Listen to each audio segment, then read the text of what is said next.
தமிழகம் எங்கும் கிளைகள் கொண்ட Annamal institute of hotel management and hospital management படிப்பில் சேர்வதற்கான அட்மிஷன் நடைபெறுகிறது. சாஸ்திரி நகரில் புதிதாக அமைக்கப்பட்டுள்ள நகர்ப்புற நலவாழ்வு மையங்களை முதலமைச்சர் மு.க.ஸ்டாலின் திறந்து வைக்கிறார். சென்னை அடையாறில் இருக்கக்கூடிய மாநகராட்சி நகராட்சிக்கு உட்பட்ட பகுதிகளில் அமைக்கப்பட்ட நகர்ப்புற நலவாழ்வு மையங்களை முதலமைச்சர் மு.க.ஸ்டாலின் திறந்து வைக்கிறார். அந்த காட்சிகளை நாம் பார்த்து வருகிறோம்.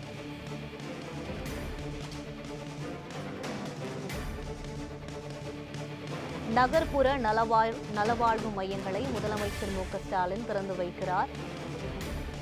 சாஸ்திரி நகரில் புதிதாக அமைக்கப்பட்டுள்ள நகர்ப்புற நலவாழ்வு மையங்களை முதலமைச்சர் மு.க.ஸ்டாலின் திறந்து வைக்கிறார்.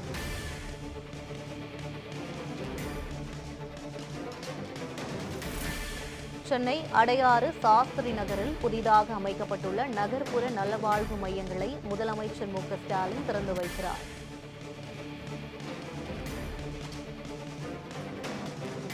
மாநகராட்சி நகராட்சிக்கு உட்பட்ட பகுதிகளில் அமைக்கப்பட்ட நகர்ப்புற நலவாழ்வு மையங்களை முதலமைச்சர் மு.க.ஸ்டாலின் திறந்து வைக்கிறார்.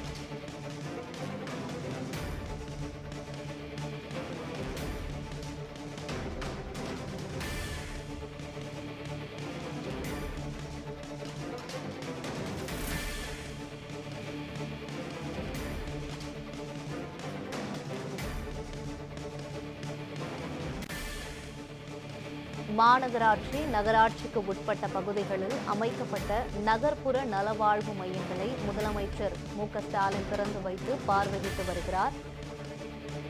இதுகுறித்த மேலும் விவரங்களை வழங்குவதற்காக செய்தியாளர் லட்சுமணன் இணைப்பில் இருக்கிறார். லட்சுமணன், முதலமைச்சர் மு.க.ஸ்டாலின் நலவாழ்வு மையங்களை திறந்து வைத்து வருகிறார். அந்த மையங்களில் இருக்கக்கூடிய சிறப்பு அம்சங்கள் என்ன, அதை பற்றி சொல்லுங்க.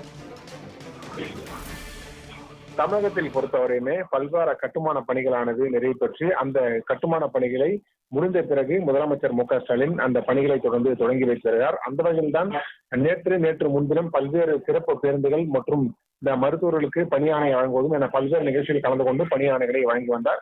அதன் தொடர்ச்சியாக இன்று பார்த்தால் சென்னை அடையாறு சாஸ்திரி நகர் நகர்ப்புற நல்வாழ்வு மையத்தில் தற்போது நகர்ப்புற வாழ்வு இடத்தினை தற்போது தொடங்கி வைக்கிறார். அந்த வகையில் தான் மருத்துவம் மற்றும் மக்கள் நல்வாழ்வுத்துறை சார்பில் தமிழ்நாட்டில் உள்ள மாநகராட்சி மற்றும் நகராட்சிக்கு உட்பட்ட பகுதிகளில் புதிதாக அமையப்பட உள்ள நகர்ப்புற நலவாழ்வு மையங்கள் மற்றும் பயன்பாட்டிற்கு முதலமைச்சர் மு.க.ஸ்டாலின் தொடங்கி வைத்திருக்கிறார்.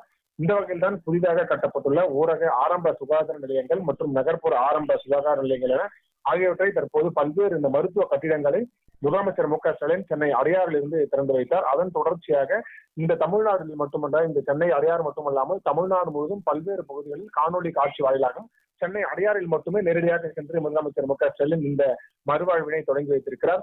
இது மட்டுமல்லாமல் இந்த நிகழ்ச்சியில் பார்த்தால் மருத்துவம் மற்றும் மக்கள் நல்வாழ்வுத்துறை அமைச்சர் மா சுப்பிரமணியன் மற்றும் மேயர் பிரியா, துணை மேயர் மகேஷ்குமார், மேலும் சட்டமன்ற உறுப்பினர் ஹசன் மௌலானா, மேலும் துறையின் செயலாளர்கள் மற்றும் அதிகாரிகள் உள்ளிட்டோர் தற்போது இந்த நிகழ்ச்சியில் பங்கேற்றிருக்கின்றனர். இது போன்ற மறுவாழ்வு மையங்கள் பொறுத்தவரையுமே தமிழகத்தில் பல்வேறு இடங்களில் தொடர்ந்து திறந்து வைத்து வரும் நிலையில்தான் தற்போது அடையாறிலும் முதலமைச்சர் மு.க.ஸ்டாலின் இந்த மையங்களை திறந்து வைத்திருக்கிறார். இது மட்டுமல்லாமல் மருத்துவம் மற்றும் மக்கள் நல்வாழ்வுத்துறை சார்பில் தமிழ்நாட்டில் உள்ள பல்வேறு மாநகராட்சி மற்றும் நகராட்சிக்கு உட்பட்ட பகுதிகளில் புதிதாக இந்த அமைக்கப்பட்ட நகர்ப்புற நலவாழ்வு மையங்களை தொடர்ந்து காணொலி காட்சி வாயிலாகவும் திறந்து வைத்தார் என்பதும் குறிப்பிடத்தக்கது. சென்னை அடையாறில் நகர்ப்புற நலவாழ்வு மையங்களை முதலமைச்சர் மு.க.ஸ்டாலின் திறந்து வைத்திருக்கிறார். இது குறித்தான கூடுதல் விவரங்களை வழங்கியமைக்கு நன்றி லட்சுமணன்.